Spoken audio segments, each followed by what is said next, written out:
Hi friends, എല്ലാവർക്കും നമസ്കാരം. അപ്പോൾ ഇന്ന് ഒരു നാടൻ കേരള സ്റ്റൈലിലുള്ള ഒരു പരിപ്പ് ഫ്രൈ ആണ് കാണിക്കുന്നത്. അപ്പോൾ നമുക്ക് കണ്ടു നോക്കാം എങ്ങനെയാണ് ഉണ്ടാക്കുന്നതെന്ന്. അപ്പോൾ നമ്മുടെ ചാനൽ സബ്സ്ക്രൈബ് ചെയ്യാത്തവരുണ്ടെങ്കിൽ സബ്സ്ക്രൈബ് ചെയ്യാനും ഫോളോ ചെയ്യാനൊന്നും മറക്കണ്ട. അപ്പോൾ ഈ ഒരു പരിപ്പ് ഫ്രൈ സവാളയൊന്നും വഴറ്റിയിട്ട് കഷ്ടപ്പെടേണ്ട, വളരെ ഈസി ആയിട്ട് നല്ല ടേസ്റ്റുള്ള പരിപ്പ് ഫ്രൈ നമുക്ക് പെട്ടെന്ന് ഉണ്ടാക്കിയെടുക്കാൻ പറ്റും. അപ്പോൾ അതിന് വേണ്ടിയിട്ട് ഒരു അര കപ്പ് തൂരപ്പരിപ്പ് കഴുകിയിട്ട് കുക്കറിൽ ഇട്ടിട്ടുണ്ട്. തൂരപ്പരിപ്പിന് പകരം നിങ്ങൾക്ക് വേണമെങ്കിൽ ചെറുപയർ പരിപ്പ് ഉപയോഗിക്കാം. ഞാനിപ്പോൾ തൂരപ്പരിപ്പാണ് എടുത്തിരിക്കുന്നത്. ഒരു നുള്ള് മഞ്ഞൾപ്പൊടി, എരിവിന് ആവശ്യമായിട്ടുള്ള മുളക് പൊടി ചേർക്കുക. പിന്നെ ഒരു നല്ല പഴുത്ത തക്കാളി ചേർക്കുക. അതിൻ്റെ കൂടെ ഒരു പച്ചമുളക് കൂടി ചേർത്തിട്ടുണ്ട് കേട്ടോ. ചെറിയ തക്കാളിയാണ് ഞാനിപ്പോൾ എടുത്തിരിക്കുന്നത്. പിന്നെ ഇതിൻ്റെ കൂടെ ഒരു 8 അല്ലെങ്കിൽ ഒരു 10 വെളുത്തുള്ളി എടുക്കണം. വെളുത്തുള്ളിയാണ് ഇതിൻ്റെ ഹൈലൈറ്റ്. അപ്പോൾ വെളുത്തുള്ളി കുറച്ച് കൂടുതൽ എടുക്കണം. പിന്നെ ചെറിയൊരു കഷ്ണം ഇഞ്ചി കൂടി അരിഞ്ഞത് ഇതിൽ ചേർക്കുക. ഇഞ്ചി കുറച്ച് മതി. ആവശ്യത്തിന് ഉപ്പ് കൂടി ചേർത്തിട്ടുണ്ട്. പിന്നെ ഒരു 2 തണ്ട് മല്ലിയില ചേർക്കുക. എൻ്റെ കയ്യിൽ മല്ലിയില ഇല്ലാത്ത കാരണം ഞാൻ കറിവേപ്പിലയാണ് ചേർത്തിരിക്കുന്നത്. പക്ഷേ മല്ലിയില ചേർത്താൽ അതിന് കുറച്ചും കൂടി രുചി കിട്ടും.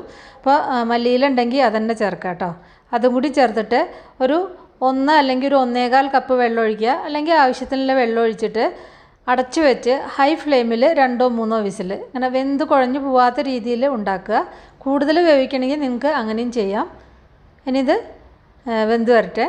അപ്പോൾ പാകത്തിന് വെന്തിട്ടുണ്ട്, വെന്ത് കുഴഞ്ഞു പോയിട്ടൊന്നുമില്ല. അപ്പോൾ ഞാനിതിലേക്ക് പച്ചമുളക് ചേർത്തിട്ടുണ്ടായിരുന്നു എന്ന് ആദ്യം പറഞ്ഞിട്ടുണ്ടായിരുന്നു. അപ്പോൾ നിങ്ങളിതിൽ മല്ലിയില തന്നെ തീർച്ചയായിട്ടും ചേർക്കണം കേട്ടോ, എന്നാലാണ് ടേസ്റ്റ് കിട്ടും. ഇനി പരിപ്പിൽ വെള്ളം കുറവുണ്ടെങ്കിൽ ആവശ്യത്തിലുള്ള ചൂടുള്ള വെള്ളം അല്ലെങ്കിൽ കുറച്ച് തിളച്ച വെള്ളം ഒഴിച്ചിട്ട് കൺസിസ്റ്റൻസി ശരിയാക്കുക. എന്നിട്ട് അതൊന്ന് തിളപ്പിക്കുക. ഉപ്പൊക്കെ നോക്കുക. ഉപ്പ് കുറവുണ്ടെങ്കിൽ ഉപ്പും കൂടിയും ചേർത്തിട്ട് ഒന്ന് തിളപ്പിക്കുക. ഇനി ഇതിലേക്കുള്ള വറവ് റെഡിയാക്കാം. അതിന് വേണ്ടിയിട്ട് പാൻ അടുപ്പത്ത് വെച്ചിട്ട് അതിലേക്ക് 1 ടേബിൾ സ്പൂൺ നെയ്യ് ചേർക്കാം. 1 അല്ലെങ്കിൽ 1.5 ടേബിൾ സ്പൂണൊക്കെ ചേർക്കാം. നെയ്യ് ചേർക്കുമ്പോഴാണ് കറിക്ക് കൂടുതൽ ടേസ്റ്റ് ഉണ്ടായിരിക്കുക. നെയ്യിൻ്റെ ഫ്ലേവർ ഒട്ടും ഇഷ്ടമില്ലാത്തവർ വെളിച്ചെണ്ണ ചേർക്കാവുന്നതാണ്. പിന്നെ പരിപ്പും നെയ്യും എന്ന് പറഞ്ഞു കഴിഞ്ഞാൽ ആരോഗ്യത്തിനും നല്ലതാണ്. പിന്നെ നല്ലൊരു കോമ്പിനേഷനുമാണ്. അപ്പോൾ ഇതാ നെയ്യ് ചൂടായി വരുമ്പോൾ ഇതിലേക്ക് ഒരു 1/2 ടീസ്പൂൺ ചെറിയ ജീരകമാണ് ചേർത്തിരിക്കുന്നത്. ചെറിയ ജീരകം പൊട്ടി വരുമ്പോൾ അതിലേക്ക് കുറച്ച് ചെറിയ ഉള്ളി അരിഞ്ഞതും പിന്നെ ഒരു 2 വെളുത്തുള്ളി ചതച്ചതുമാണ് ചേർക്കുന്നത്. ചെറിയ ഉള്ളി ഒരു 5-6 എണ്ണം വട്ടത്തിൽ അരിഞ്ഞത് കേട്ടോ. ആ വെളുത്തുള്ളി ഒന്ന് ചെറുതായിട്ട് മൂത്ത് വരുമ്പോൾ ഇതിലേക്ക് ആ ചെറിയ ഉള്ളിയും കൂടി അരിഞ്ഞത് ചേർത്തിട്ട് മൂപ്പിക്കുക. വെളുത്തുള്ളി ഒരു 2 എണ്ണം മതി ചെറുത്, അതൊന്ന് ചതച്ചിട്ട് ചേർത്താൽ മതി കേട്ടോ. എന്നിട്ട് ആ മൂപ്പിച്ച വെളുത്തുള്ളിയും അതുപോലെ തന്നെ ചെറിയ ഉള്ളിയും കറിയിലേക്ക് ചേർക്കാം.